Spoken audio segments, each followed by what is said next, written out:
What's poppin'? In today's video, we're gonna be covering a comedic and rebellious anime, Great Teacher Onizuka. Great Teacher Onizuka was created by the legendary Toru Fujisawa, and it's a franchise that is still influencing various anime and manga today. But before we begin, don't forget to subscribe to the channel and hit that bell icon so you never miss another update. Now, without further ado, let's get it.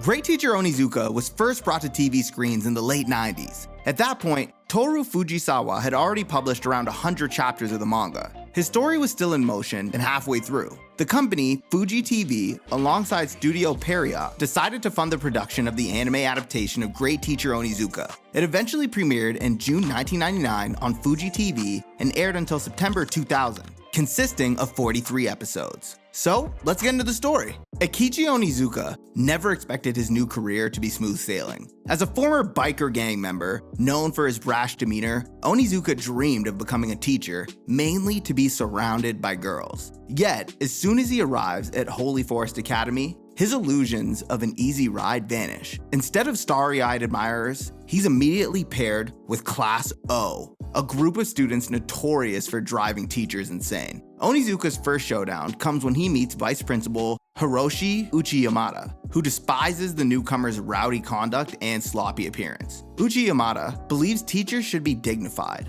while Onizuka's past and informal style seem like a mockery of the profession itself. It doesn't help that Onizuka storms out of his job interview after clashing with his condescending attitude. However, the Academy's forward-thinking chairwoman, Ryoko Sakurai, sees promise in Onizuka and offers him a job, provided he lives on campus in a cramped storage room and teaches middle school rather than the high school classes he envisioned. Before he can even settle, Onizuka stumbles upon Noboru Yoshikawa, a sensitive boy so badly bullied that he's on the brink of unaliving himself. The culprits include Anko Uehara, whose mother wields a huge influence through the PTA, shielding her daughter from consequences. And Anko goes so far as tying Noboru up, beating him, and snapping inappropriate photos of him. Outraged, Onizuka confronts her cruelty head-on. When Noboru nearly attempts to unalive himself again, Onizuka saves him, and soon faces a PTA hearing that threatens to end his career. At the last second, Noboru openly shares the heartbreak he's endured, and a tape recording reveals Anko's contempt for both him and her mother. This public exposure forces Anko's mother to acknowledge her daughter's misdeeds, and Onizuka narrowly keeps his job. After this rocky start, Onizuka attempts to bond with other students. One in particular, named Kunio Murai, who's pissed off because his mom, Julia, becomes the target of Onizuka's flirtatious interests. Much to Murai's dismay, Onizuka invites Julia out to dinner under the guise of getting to know his student's home life. Yeah, fat chance this man is on demon time. And tensions begin to flare when local punks interfere. But Onizuka's bizarre style, such as egging Murai on to leap off a bridge with a makeshift bungee cord, demonstrate how, despite the mayhem, he wants to boost his students' courage. Skipping ahead, Miyabi Aizawa, a cunning classmate, makes it her mission to sabotage Onizuka. She weaponizes Tomoko Nomura, a kind but timid girl who tries to frame Onizuka as an underwear thief. The plan backfires and implicates another teacher,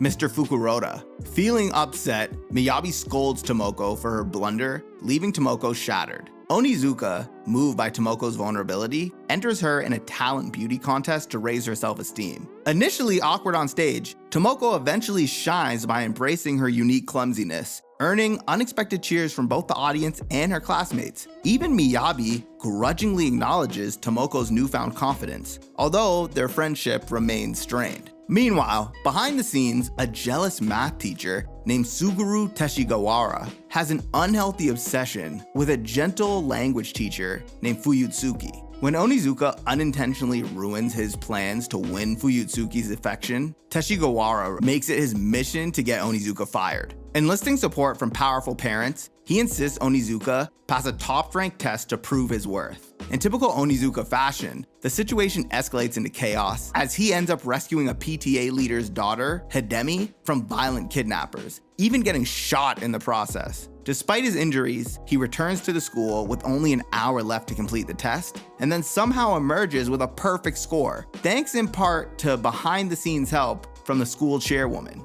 Nevertheless, he keeps his position to the relief of students who have come to admire his unconventional sincerity. Side note, Teshigawa is actually a whack-ass. This man stays licking on toes and doing other creepy BS. Don't even get me started on the pictures. Bro's obsessed with Fuyutsuki. Soon after, Miyabi introduces Onizuka to Yurimi Kanzaki, a brilliant girl with an IQ so high that she treats both teachers and students as pawns. She pretends to be interested in Onizuka, but uses the opportunity to have him arrested on false charges, making him seem like a complete creep. He realizes that a past teacher, Miss Fujimori, betrayed Kanzaki by exposing a private secret about her relationship with her father that she had trusted her with. From that point on, Kanzaki began terrorizing teachers through pranks and sabotage. Eventually, she escalates her mischief at Holy Forest by planting small bombs on campus. Yet, Onizuka keeps surprising her. He saves her life when she nearly falls off a building,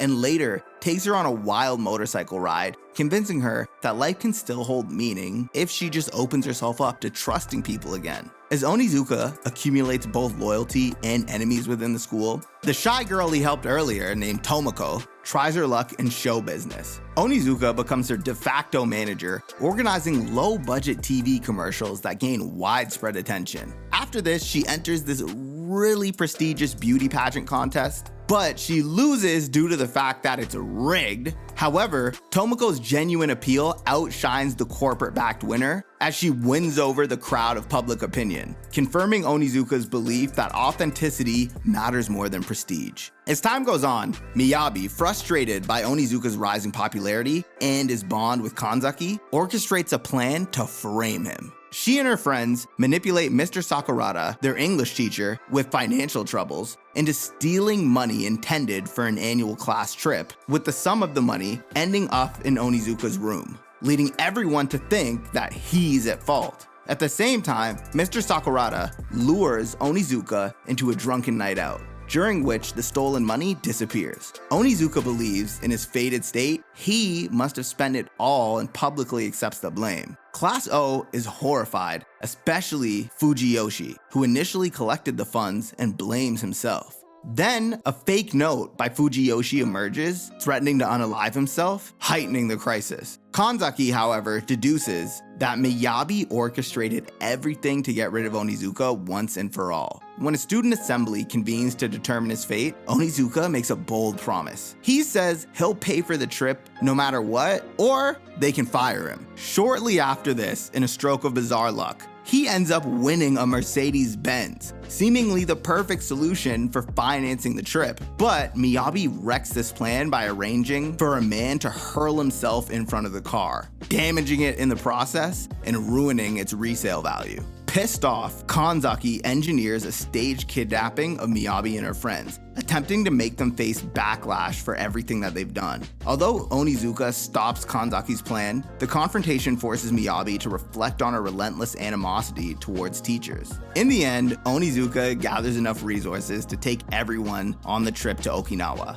Determined to make it unforgettable, he assigns co-ed rooming arrangements that scandalize the faculty, but thrill and terrify most of the students. After this, tensions begin to flare between Noboru and Anko, who tries more pranks, but events take a surprising turn when both of them get lost in the jungle during a treasure hunt. Anko, forced to rely on the boy that she once tormented, starts to see him differently. Onizuka, misreading their absence as a ploy to locate hidden loot, goes searching for them, only to discover they're forging an unlikely bond. Ultimately, Anko defends Noboru from bullying, even confessing her growing affection toward him. Onizuka's plan to push them into adversity has thus worked, though hardly in the way he expected. As the trip winds down, the darkest piece of Class O's past resurfaces. Miyabi confronts Noboru Saito, their former teacher, about the incident that kindled her hatred of the education system. Years ago, Mr. Saito had an inappropriate relationship with a student who ended up unaliving themselves. Overwhelmed by guilt and facing intense pressure from a corrupt teachers union, Saito is soon found stabbed. Suspicion falls on Miyabi, whose rage against teachers remains strong. Onizuka, unwilling to see Miyabi sacrificed, is ready to claim the blame for himself if it's gonna spare her. This selfless act stuns Miyabi, who can't understand why a teacher would defend a student who nearly destroyed him. While rumors swirl around the school, Fuyutsuki emerges as a calming presence. She has come to respect Onizuka's genuine care for students despite his chaotic approach, and at last, she admits her romantic feelings for him. With help and reluctant cooperation of the fellow teachers who realize how much Onizuka has done for Class O, the true story behind Mr. Saito's tragedy and the teachers union's role in pressuring him comes to light. Basically, the teachers union covered up the whole thing and pressured this man to say that girl was crazy and assassinate her character, which is ultimately why she unalived herself, and bro could not stomach what he'd done. Though the damage can't be undone, the real culprits are exposed, clearing Miyabi's name. Finally, Onizuka stands tall, having earned acceptance from many students and colleagues, even if Uchi Yamada still is not pleased with his presence. Looking back, Onizuka's journey at Holy Forest is far from the ordinary student-teacher relationship in anime. He enters as a reckless biker ex-gang member hoping for an easy path and to try and pick up chicks with ill intentions, but ends up risking everything, his dignity, his freedom, and even his health, to prove that he can help make a positive change in these kids' lives. In each fiasco, from bungee jumping stunts to explosive pranks and rigged contests, he never gives up on his students and convinces all of them that they finally have an adult who believes in them. Well, I use the term adult loosely for Onizuka. He's kind of a punk, but he definitely matures into an adult by the end of the series. And in turn, the students learn to let go of their bitterness towards teachers. By the end, Onizuka's trials and triumphs reveal that the real education isn't about following strict rules or meeting certain test scores. It's about forging genuine bonds, rekindling hope in the kids and teachers alike, and treating every person that he comes into contact with honor and respect.